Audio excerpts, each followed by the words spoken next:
ಪಿತನ ಸುತನ ಮತ್ತು ಪವಿತ್ರಾತ್ಮ ನಾಮದಲ್ಲಿ ಆಮೇನ್. Hallelujah, hallelujah, hallelujah. ಇದಾ ಸಹೋದರರೇ, ಈ ಸಾಯಂಕಾಲದಲ್ಲಿ ನಿರೀಕ್ಷೆ ವಚನವಾಗಿ ಸಂತ ತೋಮಸರ ಈ ದೇಶದ ಅಲ್ಲಿ ಬಂದಂಥ ಕಾರ್ಯಗಳು ನಾವು ಕೇಳುತ್ತಾ ಇದ್ದೀವಿ. ಯಾತದಕ್ಕಾಗಿ ಯೇಸು ಸ್ವಾಮಿ ಆಪ್ತ ಶಿಷ್ಯನಾಗಿ ತನ್ನ ಜೀವನವನ್ನು ಸಮರ್ಪಿಸಿದ ವ್ಯಕ್ತಿ, ಅವರು ಆರಿಸಿಕೊಂಡ ಸಂತ ತೋಮಸನು ಈ ದೇಶಕ್ಕೆ ಬರುವಾಗ ಹಲವಾರು ಕಾರ್ಯಗಳಲ್ಲಿ ದೇವರೊಂದಿಗೆ ಸಮರಸಪಟ್ಟು ದೇವರಿಗೆ ಮಹಿಮೆ ಸಲ್ಲಿಸಿ ಜೀವನ ಮಾಡಿದ ಸಂತ ತೋಮಸ್ ಆಗಿ ಮಾರ್ಪಟ್ಟದ್ದು ಯಾವಾಗ? ಇಲ್ಲಿ ಹೇಳುತ್ತಾರೆ 20ನೇ ಅಧ್ಯಾಯ 21ನೇ ವಾಕ್ಯ. ಈಗ ಹೇಳುತ್ತಾರೆ, ಪ್ರಿಯ ಮಕ್ಕಳೇ, ಯೇಸು ಸ್ವಾಮಿದ 27ನೇ ವಾಕ್ಯ. ಆಮೇಲೆ ತೋಮನಿಗೆ, ಇಗೋ ನೋಡು ನನ್ನ ಕೈಗಳು, ನಿನ್ನ ಬೆರಳನ್ನು ತಂದು ಇಲ್ಲಿಡು, ನಿನ್ನ ಕೈಯನ್ನು ಚಾಚಿ ನನ್ನ ಪಕ್ಕದಲ್ಲಿಡು, ವಿಶ್ವಾಸರಹಿತನಾಗಬೇಡ ಆಗಿರಬೇಡ, ವಿಶ್ವಾಸಿಸು ಎಂದು ಹೇಳಿದರು. Praise the lord. Hallelujah, hallelujah.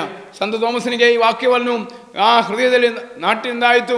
ಯಾಕೆಂದರೆ ಆಗದೆ ವಿಶ್ವಾಸಿಯಾಗಿರು, ನಿನ್ನ ಕೈಗಳು ಬೆರಳುಗಳಲ್ಲಿರ್ತಾನು, ನನ್ನ ಪಕ್ಕೆಯಲ್ಲಿಡು ಎಂದು ದೇವರು ಹೇಳಿದಾಗ ಇವರು ಶಿಷ್ಯರಲ್ಲಿ ಹೇಳಿದ ಮಾತುಗಳು ದೇವರಿಗೆ ಕೇಳಿದೆ ಎಂಬುದನ್ನು ಅವರಿಗೆ ಕೂಡ ಆಶ್ಚರ್ಯ ಆಯಿತು. Praise the lord. ಹಾಲೆಲೂಯ. ಈಗ ನಾವು ಯಾರು ಕೇಳುವುದಿಲ್ಲ ಅಂತ ಹೇಳಿಕೊಂಡು ಆಡುವಂಥ ಮಾತುಗಳೆಲ್ಲ ದೇವರು ಕೇಳುತ್ತಾರೆ. ಈಗ ಯಾರೂ ಕೇಳುವುದಿಲ್ಲ ಅಂತ ಹೇಳಿಕೊಂಡು ಹೇಳುವಂಥ ಮಾತುಗಳೆಲ್ಲ ದೇವರು ಮನೆ ಮೇಲೆ ಹೇಳುತ್ತಾರೆ ಎಂಬ ಅರಿವು ನಮಗೆ ಮೂಡಿಸುವಂಥ ವಚನವಾಗಿದೆ ಈ ಸಮಯ ಸಂತ ತೋಮಸರು ಕೇಳಿದ ವಚನಗಳು. ಅದರಿಂದ ಪ್ರಿಯ ಮಕ್ಕಳೇ, ಅಂದಿನಿಂದ ಸಂತ ತೋಮಸರಿಗೆ ಆದಂಥ ಬದಲಾವಣೆ ಆಗಿದೆ.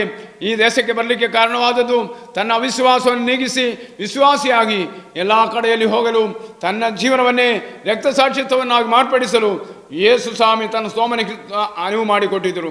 ಆದ್ದರಿಂದ ಪ್ರಿಯ ಮಕ್ಕಳೇ, ಯೇಸು ಸ್ವಾಮಿಯನ್ನು ತಿಳಿಯಪಡಿಸಲಿಕ್ಕೆ ಬೇಕಾದ ಯೋಗ್ಯತೆಯುಳ್ಳವರಾಗಿ ಧರ್ಮಸಭೆಯಲ್ಲಿ ಬೆಳಗುವ ನಕ್ಷತ್ರವಾಗಿ ನಮಗೆ ಕೂಡ ಮಾರ್ಪಾಡಾಗೋಣ. ನಾವು ಅವಿಶ್ವಾಸಿಯಾಗದೆ ವಿಶ್ವಾಸಿಯಾಗಿರೋಣ. ಆಗ ನಿಮ್ಮ ಮನೆಯನ್ನು ಉದ್ಧಾರವಾಗಲಿಕ್ಕೆ ಈ ಯೇಸು ಸ್ವಾಮಿಯ ಈ ವಾಕ್ಯ, ನಿರೀಕ್ಷೆಯ ವಾಕ್ಯ ಸರಳವಾಗಿ ನಮ್ಮನ್ನು ಅನುಗ್ರಹಿಸಿ ಬೇಡುತ್ತಾ ಪಿತನ ಸುತನ ಮತ್ತು ಪವಿತ್ರಾತ್ಮ ನಾಮದಲ್ಲಿ ಆಮೇನ್.